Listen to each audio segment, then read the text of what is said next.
haven't they got all the documentation? Remember the comment, how do you create all this documentation? With a lady standing beside this pile of computer printouts about 5 foot, 6 foot high.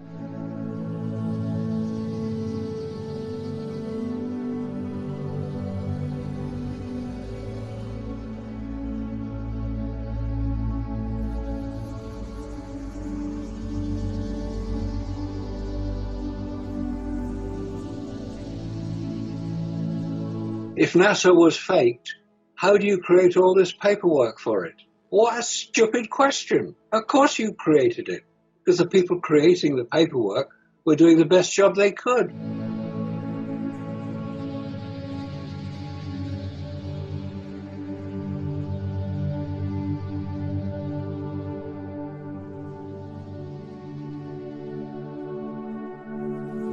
They thought they were going to the moon.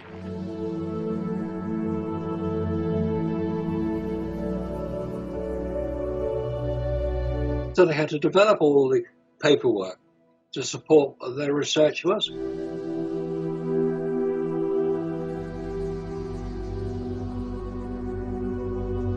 were thousands of people working for NASA. They all thought they were going to the moon.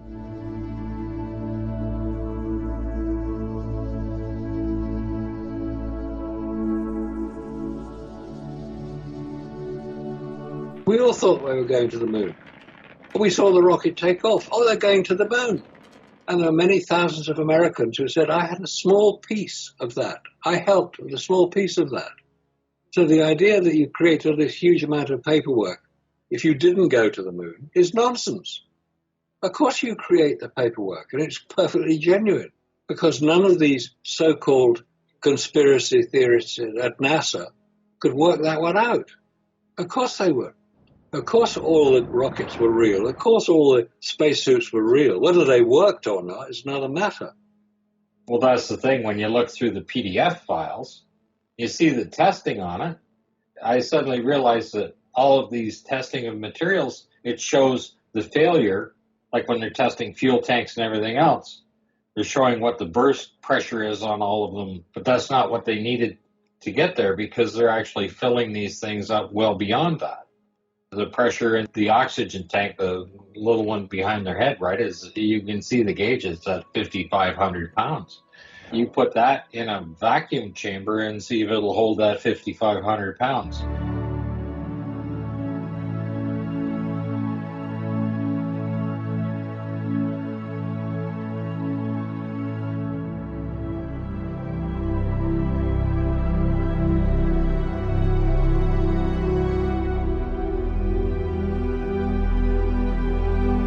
I mean, that thing goes off. I think there'd only be maybe from your knees down left when that thing goes off, because it would take more than just your head off.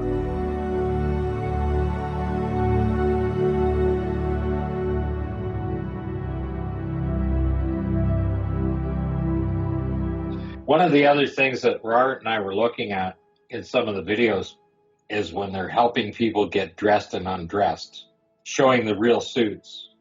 Of course all the rockets were real. Of course all the spacesuits were real. Whether they worked or not is another matter. The guy's actually hanging a suit up. Now, the suit is around 40 pounds without the helmet, gloves, or boots, right?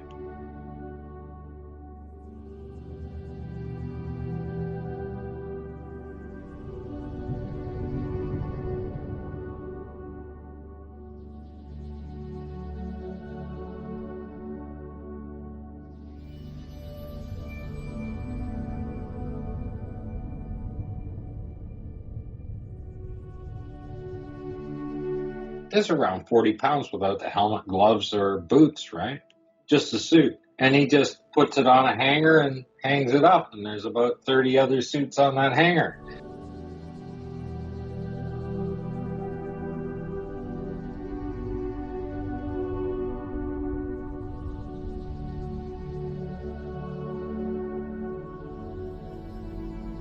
Well, if you add it all up, it's going to break the rack.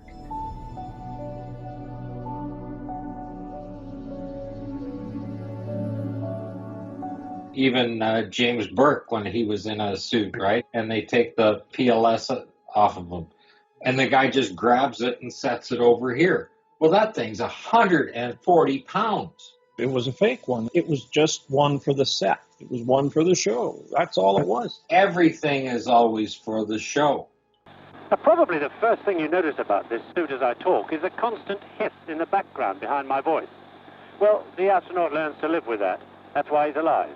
It's the noise made by the inflow of the air into his suit, which either comes, if he's in the spacecraft, through a tube like that, or if he's outside, coming in through from his backpack strapped on the back there. The whole suit weighs more than I do, and it's tremendously complicated and cumbersome, obviously because it's not meant to be worn walking around in the full gravity of Earth.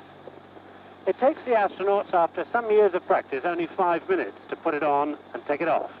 It takes me a lot longer than that without help. So to show you how it's made up, I'm going to get some help to, as it were, do a space undress. Even you see the video of them when they're reconditioning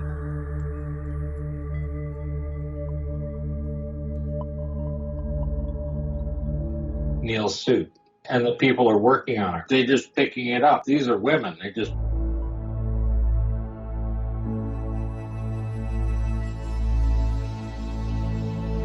picking the suit up and setting it on the table and working on it. You don't pick 40 pounds up like that.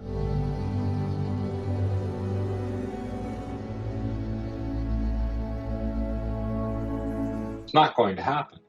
Especially when the fella has one spacesuit and he has it over his arm. Yeah, you got the video. He just drapes it over his arm like that. You don't pick 40 pounds up like that.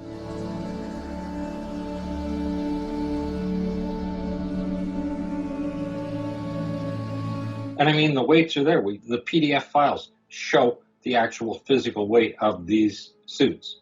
Like the total suit, boots, helmet, everything else is over 180 pounds.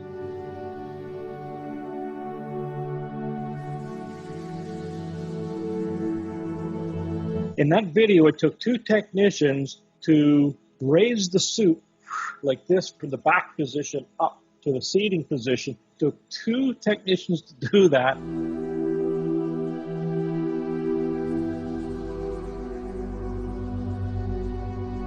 And that was with the suit pressurized with the gloves, boots, and helmet, everything on. Two guys to move that pressurized suit up.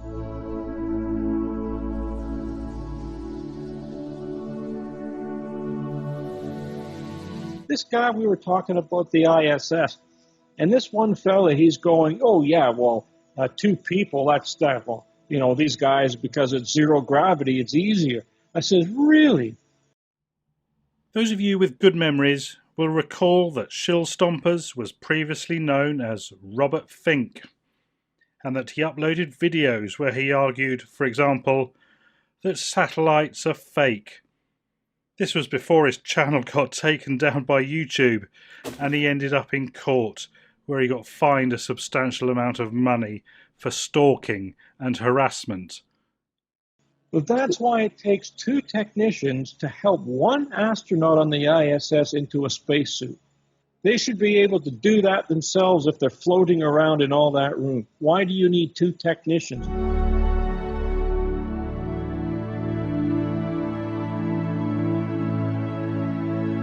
Same thing inside of the Apollo LEM. Why do you need two technicians to help them to get into the door? And you don't see that when these guys are out ready to go out onto the lunar surface.